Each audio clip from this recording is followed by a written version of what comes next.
Whether you're in the public or private sector, crisis situations emerge and unfold every now and then. What role does public relations play in managing these issues? Noel Nieva, Buensalido, and Charisse Chuidian, authors of the book PR Matters, join us now live in the studio. Thank you so much to all of these PR experts who are before me. And of course, before I talk about the book, we're currently facing some crisis PR situations. Noel and Joy, you have the hacking of government websites, the confidential funds, and rising prices of goods and services. How should the government handle it? Are they good PR people or should they refer to PR experts from the private sector? Joy. I think first of all, the government should hire intelligent people who will understand the situation, whether it's a problem or whether it's a crisis PR or whether it is a message that they want to communicate with the public. I think the role of the PR person is very, very critical in communicating whatever message it is that the government wants to convey to the public. So, Noel, how would you rate the messaging right now of the government on these key issues that involve every taxpayer? 1, bad, 10, perfect. Well, before we talk about ratings, I'm putting you in a spot. Oh, you boy, you definitely are. I think let's understand something. PR is a management function, and as such, it's important for us to have transparency, visibility of what's happening across the entire organization.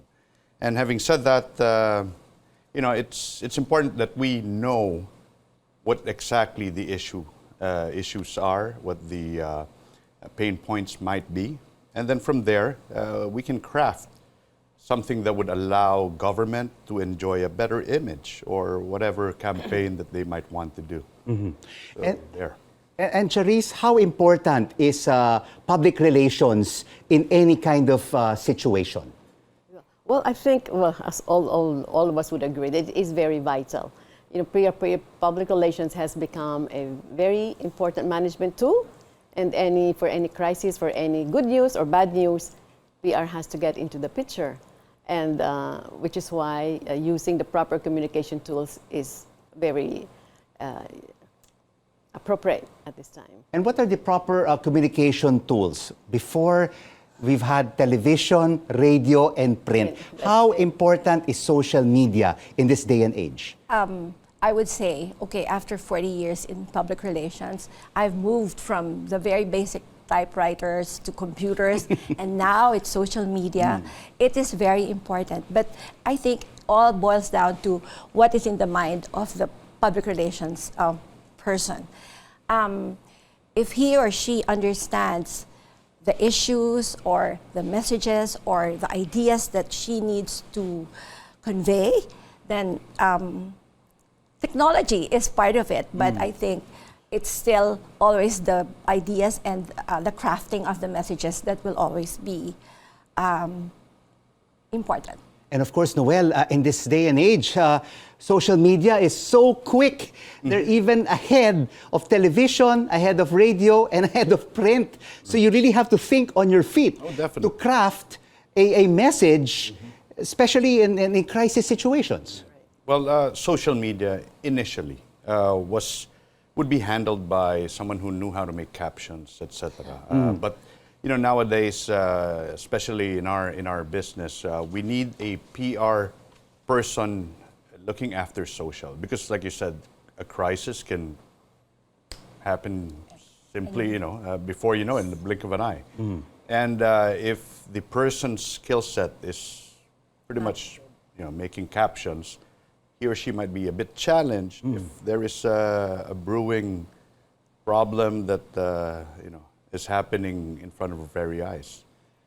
And of course, when you are in corporate communications, you've been in the hotel industry for many years now, Charisse, you have to really act quickly. That's right. In crisis situations. So we are fully aware, for example, of monitoring, right? Especially, like I said, in the days of the digital technology and all that. We have to be on our feet every minute of the day, especially if crisis is brewing.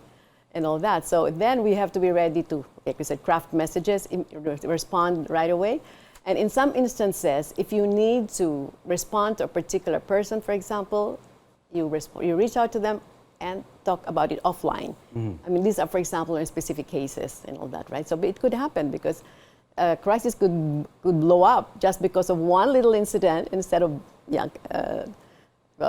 killing it, that it blows up. So social media, we know, is very important. And of course, in the private sector, you basically can act quickly with a corporation or with, let's say, a private entity. Yes, but with government, there is a bureaucracy.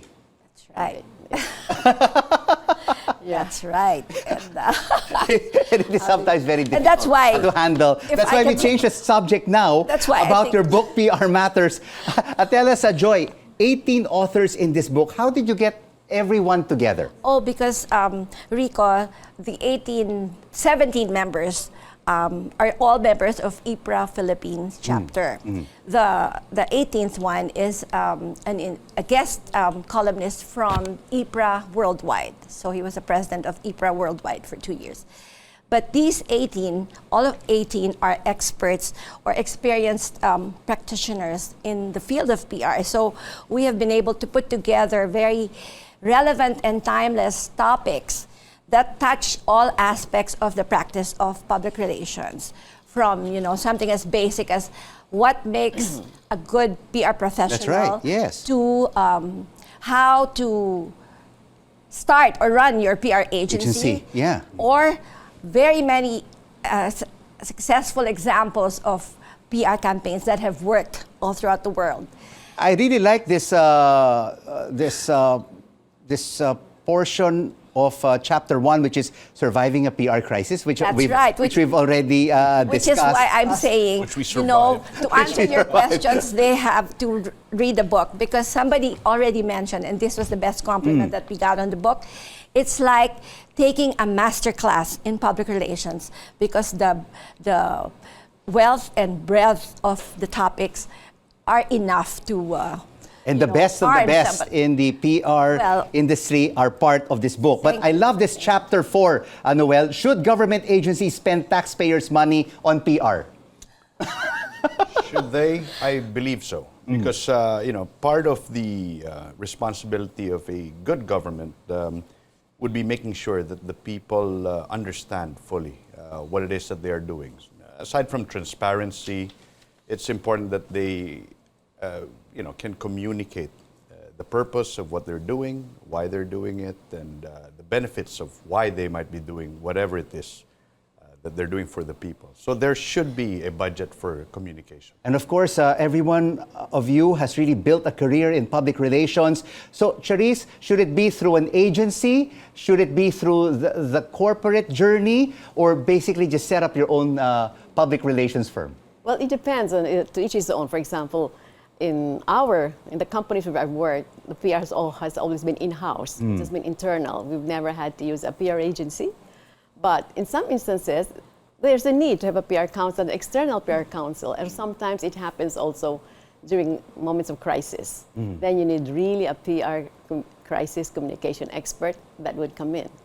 But other than that, for day-to-day things and all that, and whatever, an internal PR, house PR can do that. And finally, a collaboration between in-house corporate PR and an external PR agency. I have to say that there are certain individuals who really specialize in crisis communication.